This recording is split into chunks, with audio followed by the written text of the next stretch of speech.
Hello, everyone. I am here in Missoula, Montana. Everyday Winning Miles here. I'm here with two of our new players in the Everyday Winning Miles Beginners Poker Game. Introduce yourselves, please. Madison. I'm Gabby.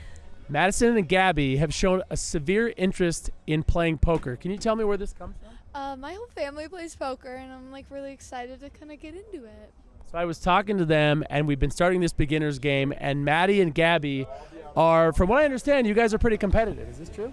Yeah, I would say so. Just a little bit. So as we're getting going with this beginners game, one of my goals in this whole thing is to turn these two and all of their friends into sharks. Do you guys think you can be sharks at the poker table? Yes. What is your biggest strength when it comes to playing poker? I think I have a good poker face, and I'm good at reading people, and I think that's going to work very well in my advantage. She's got a great poker face, and she's great at reading people.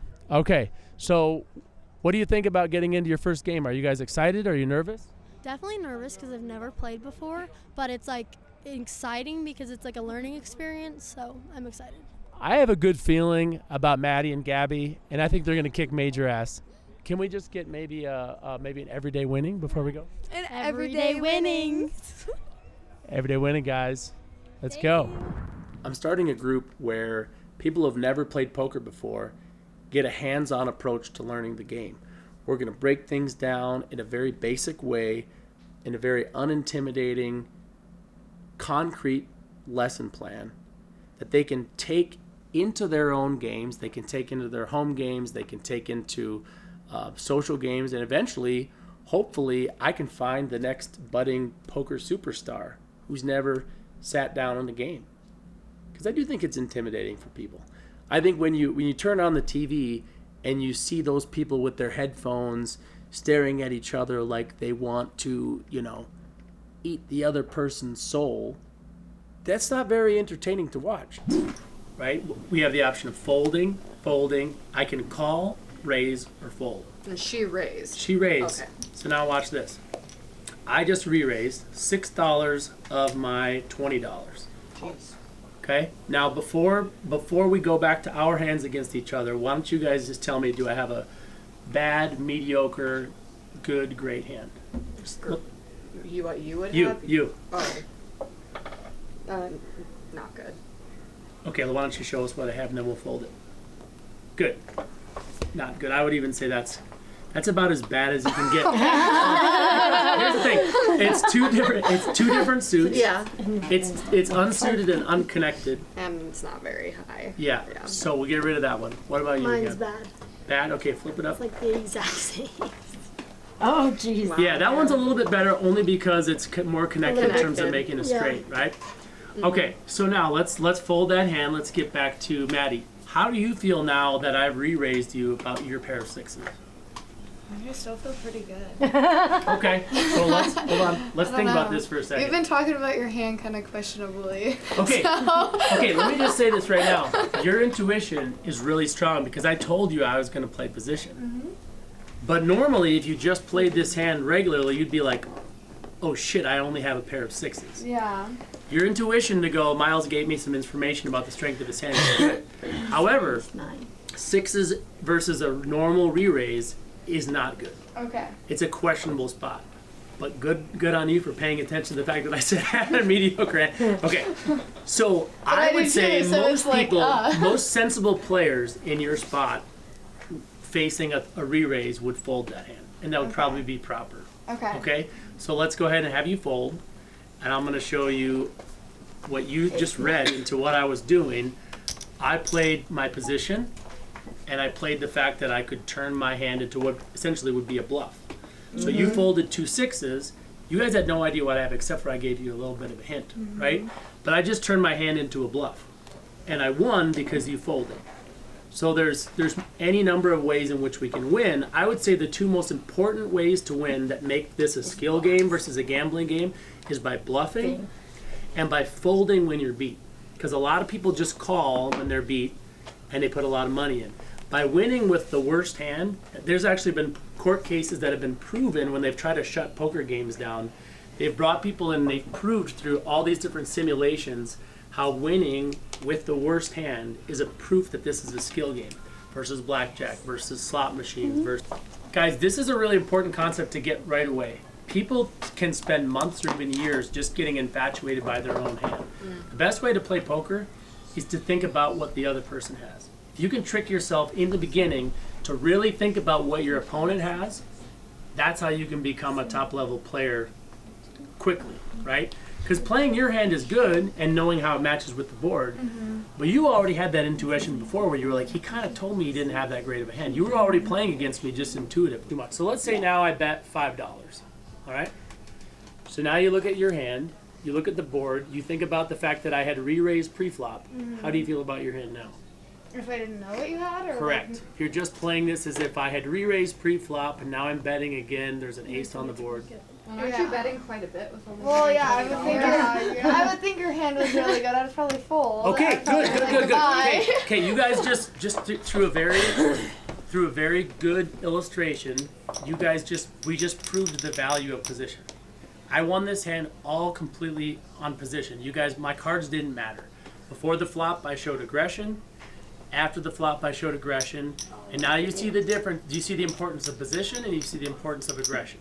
If I was playing passively, there's no way I could have won this hand. Does that fire back in your face a lot, though? Well, here's the thing. Okay, so you guys are asking some really good questions. The key is to be selectively aggressive. If you start playing like that all the time, you can just get trapped and people can just wait, sit in the weeds. Yeah.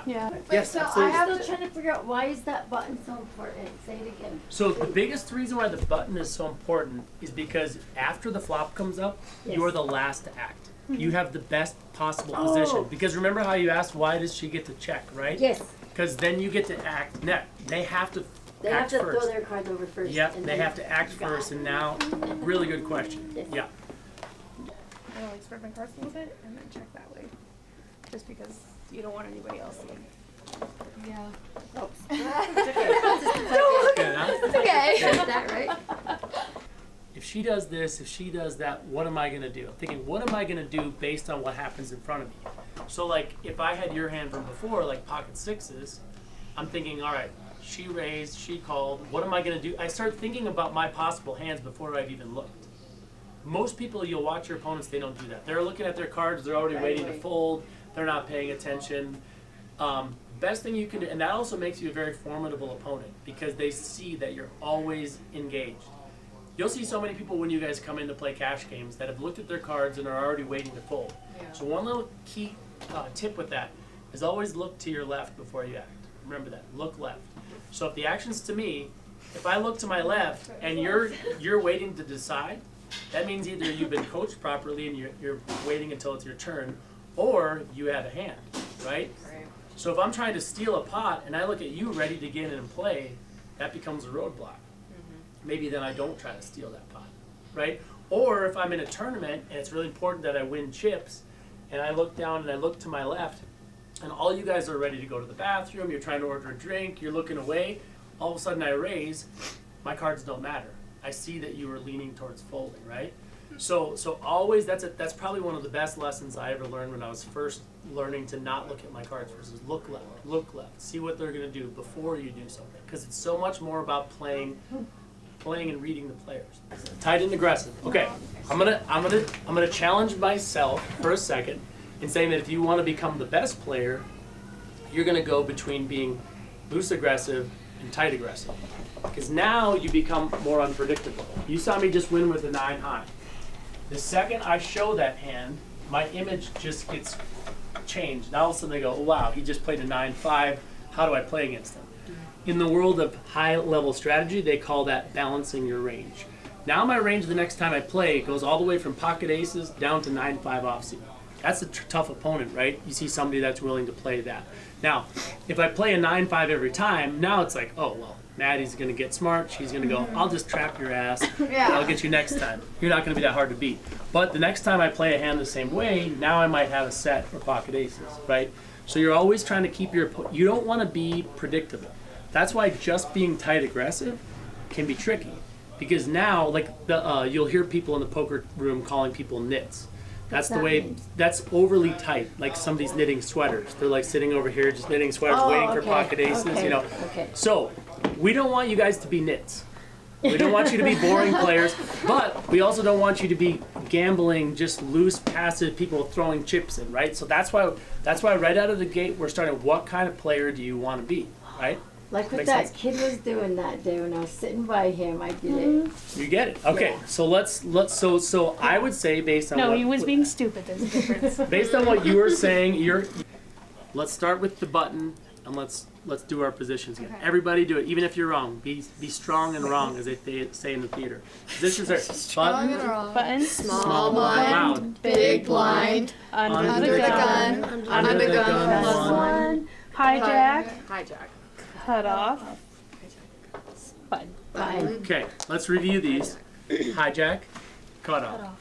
Hijack, cut off.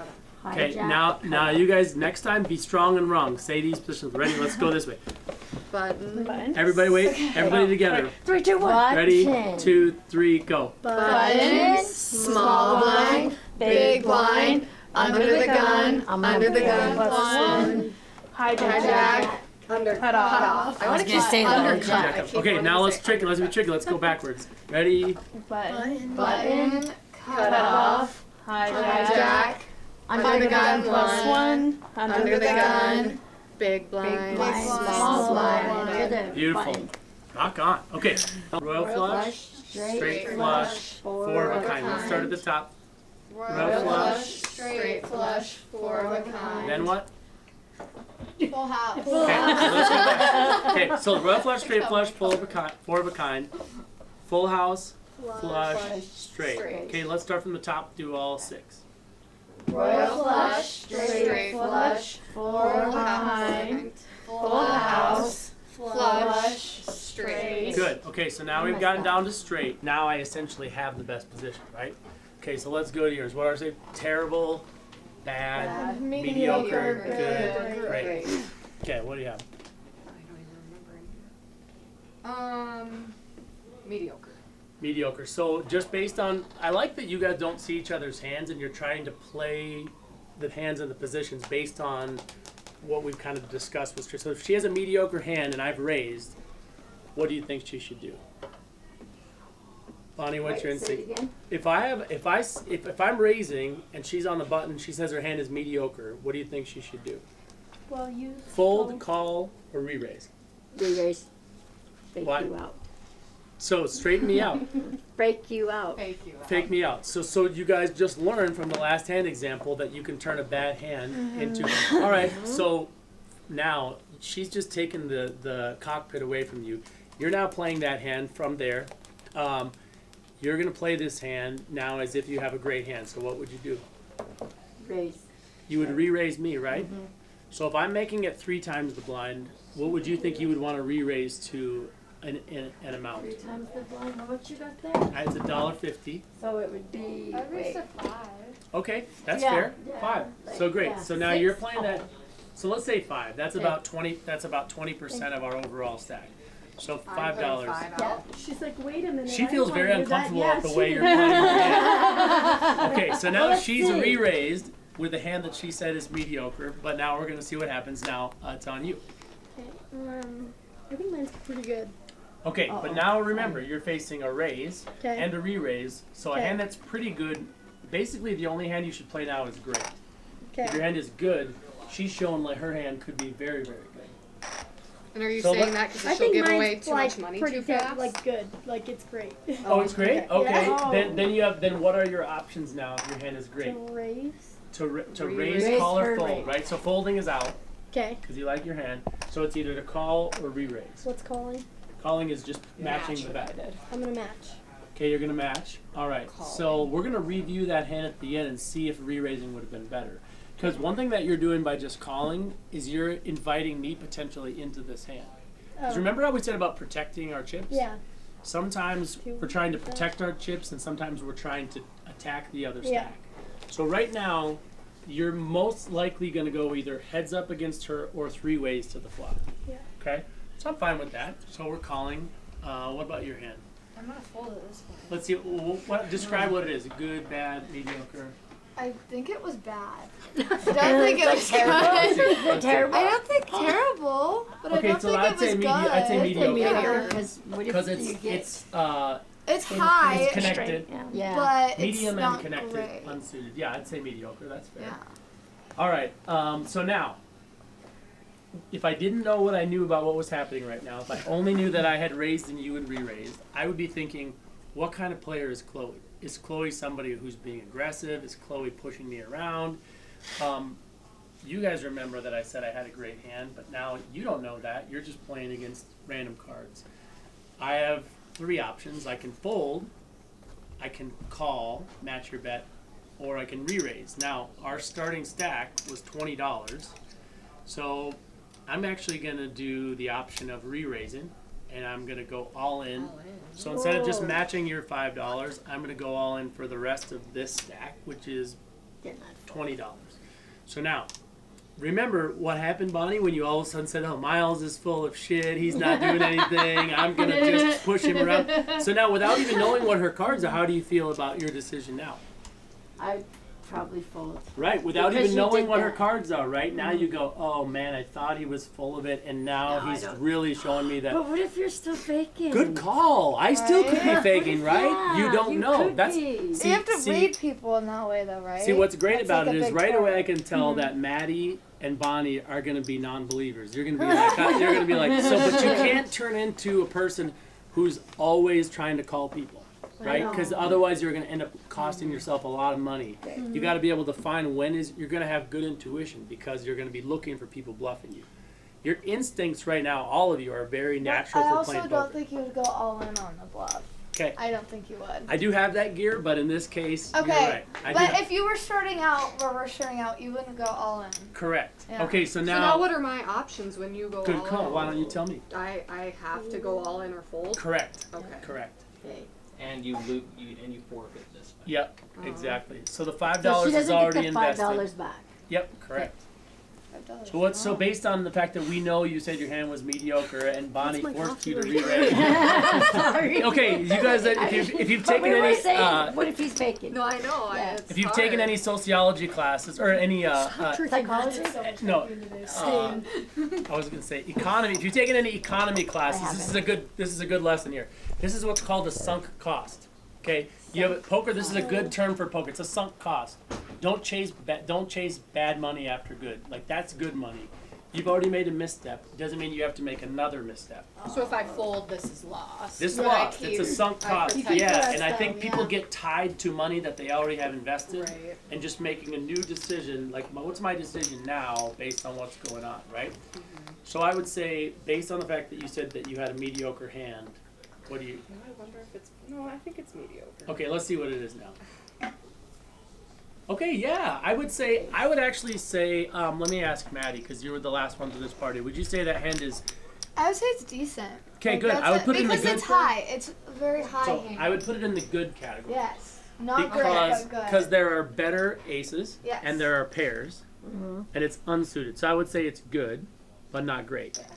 And maybe we can tweak those 5 things and see if there's, because I don't think we want to go much more than 5, but maybe we can go good. I don't know, maybe we can have 3 of the better category. We can decide that. You guys can help me come up, since you're the first essential Yeah. club, you guys can help me come up with these rankings, because Can we have a well, cool name? We need a cool name. we need a cool name for We sure. need a cool name We- for this club. club. We need a cool name for sure. Invite Now, only. you guys, by the time we do this again, now remember, what we're doing right now is a little outside of the box. We're playing hands without even knowing what anybody has. We're playing each other's hands. But I want you to remember what we're doing, because the reason why you guys are learning is because we're focusing on more complex things than just the basic strategy. And now you guys are getting into, so what I'm trying to do is I'm trying to challenge you to come in with that high expectation for next time. So when we're in this spot, remember, when we introduce our next few people to the group the next time we come together, they're not going to be ready for this yet. You guys have just come a long ways in a matter of like 2 hours. So we have to go back and being like, how are we going to teach the positions? How are we going to teach the hand rankings? And then they'll eventually catch up to you. But you can see my strategy as a teacher is to always push towards the top. Like, I don't want to just have you guys walk away and be like, oh, I know the high cards. Like, we're doing pretty deep hand analysis because you're all very smart people, right? All right, her hand is good. It's not great. You made a good decision. Now, let's fold your hand. let's go back to Gabby. You've said your hand might be great, but we don't know yet. So now how are you feeling about my all in? I think I'm gonna do the same thing. Okay, so see, my gut says that you actually have a better hand than her. I'm thinking if I had to guess, your hand is like pocket jacks. Or somewhere along that. Yeah. Is that exactly right? Which means there's Pocket 10? so like Pocket queen? Oh, like a pair. A pocket is a pair, right? Yeah. This is your packet. Oh. All right, let's make your decision and then let's see what you have. So you're going all in? All right. So here we go. The moment of truth. Let's. You called me, so I would actually have to show first if this were a tournament. In a cash game, hold on before you do anything. In a cash game, you do not have to show your hand Really? unless to win the pot. Oh. Right. Now we'll talk about when do you turn your hand over. Right now. Okay. So once the board runs out, you will turn over in the way in which the action went. Right, Skip? Is that correct? So since I went all in, I will be the first to show. So what I'm going to teach you guys to do is if you're the one who made the last action, just flip your hand over right away and then keep the game moving, right? Because these are the things that we can follow the rules and keep the game moving. In order to buy you some time when you have a real strategy decision, when you have a basic decision, keep the game moving. Like if it's on you and you're doing that thing where Miles said, don't look at my card till it's my turn, and then you look and you've already said folding is the best option, fold quickly. Don't waste time on hands that are easy decisions. Save that little bit of time when you have a real decision. okay. All right. So let's pretend we're playing a tournament because in a tournament you'd flip your cards up. Okay. I'm so anxious to see what you had. Ready? Let's turn them over at the same time. 1, 2, 3, go. Okay, interesting. All right. Oh. So let's go back to what was the first complex thought that we talked about in this today? The threat of what? The threat of, I forgot. Oh, of defeat? The threat of Domination. Domination. Okay, so domination. So what's happened here is that Gabby has just gone right into the threat of domination. Why is her hand dominated by this hand? Because that's an ace and a They're king. both high Okay. cards. Yeah. So let's flip your 9 over for a second. Okay, now if a king comes up, I have the best kicker, Yeah. right? So she's dominated because if a king comes, we have the same pair, but I have an ace high kicker, right? This is a good example of how this is, and your hand also, the reason why it wasn't great is because ace 10 was also dominated by ace king. You see that now? Yeah. You got a little enthralled by the suited nature of your king Yeah. nine suited. I Yeah. feel like the suits may have influenced you, but this is a good example of how this for your whole stack in a Yeah. cash game or a tournament would be a misstep. Right. And it's okay. Here's the thing. It's okay to be objective with people that you trust strategy with. It's not your job as a player to critique other people's play, but you need to be able to step away from the game and talk to Chloe and be like, listen, Chloe, so Miles did this, I did that.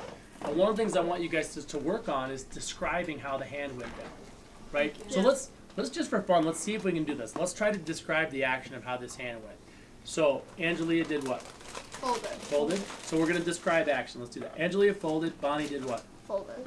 Miles Bet. raised. Okay. re-raise. Good. Re-raised. So Miles raised. Chloe re-raised. You just called. Okay. So remember, let's try to replace in your vocabulary matching the bet to call. Yeah. yeah. But it's good that you The said right that because that bet. helps me to see a way to describe it. Right. But now we're inserting the terminology of just calling. Yep. So raise, re-raise. Re-raise. You were wrong, by the way. Sorry, I'm just kidding. Okay, so re-raise. You just called. So let's go back to this So idea. don't ever do that when you're doing what you did. What's that? Don't ever do what I told her to do. Yes. Okay. But no, I actually Oh. think you trying to figure out sometimes going, Miles seems like he knows how to play. He could be full of it right now. You deciding to make a play. I would much rather see you guys take risks like Yeah. that and take shots because it only cost her 25% of her chips. Now, Only. what I would say is here, I would say the biggest mistake here was when Gabby decided to call off the last of her stack. Because at that point, it's similar to your spot. You're in the sunk costs spot where you're like, okay, I have $5 in, I have 25% of my chips. I should probably just cut away from this hand at this point. So that's where, but the reason why we do this is very objective. You can look at that and go, okay, so what hands should you call the rest of your stack off with here? So King 9 is a fold, Ace 10 is a fold. Let's keep going. What about King Jack? Fold, Yeah. right? With all this action? Yeah. Okay. So What about ace Ace is- King? Okay, ace is a high or a low card? Both. Okay, in what ways? Because So- I'm confused about the ace No, right that's now. a good question. So the ace can both make a wheel, meaning Ace 2, 3, 4, 5. Okay. And it can also make the high straight, Ace, King, Queen, Jack, 10. Okay, And when so you it's make, kind of like a filler. yeah, and it can also make a pair, which is the best pair. Okay, Once so it makes that a pair, so that would be a pair. yeah, no, Okay. no, this is it's a pair if an ace or a king comes on and matches your card. Okay. Right. So I would say right now, you would want her hand to probably be king, king, or ace, king probably only, right? Angelia, would you agree with that strategy? So with all this action, you have to have a really amazing hand to put all your chips in the middle. And I think this is a really good lesson for protecting our stack. Yeah. Right? What are the two goals? Going after the other person's stack, protecting your stack. Here we are, downtown Missoula, Montana, at the historic Wilma Theater. I am with our first champion of our beginning vlog game. Hi, Maddie. Hi, how are you? This is your friend Gabby? Of course it is. Yes. Okay, so these two were first and second in our first tournament, and I just have to ask you, what was your first experience like playing poker? Oh, it was so much fun. Yeah, it was really fun. It was a good time. I had a great time. I won. I understood what I was doing, and I made the calls right. So I just want to clarify for all of you at home, neither one of these people had played poker before. No, never. I think it was insane how we were there for 5 hours and it felt like an hour. Yeah. It was so much fun, and that's how I know I had fun. Do you think that you might just be totally invested in poker now? Maybe a little Slightly. Like, slightly, maybe just a little bit. I'm already excited for the next game because I think these two are going to be the foundation of this group because there's so much excitement. Can you please invite some friends to our next game? We will try our best, yes. That would be great. All right. Thank you guys so much for supporting our Everyday Winning Beginners Poker Club. And before we say goodbye, congratulations to the Missoula Underdogs and Gabby and Maddie. Thank you. Everyday winning. Everyday winning. That's what I'm talking about. Everyday winning, guys.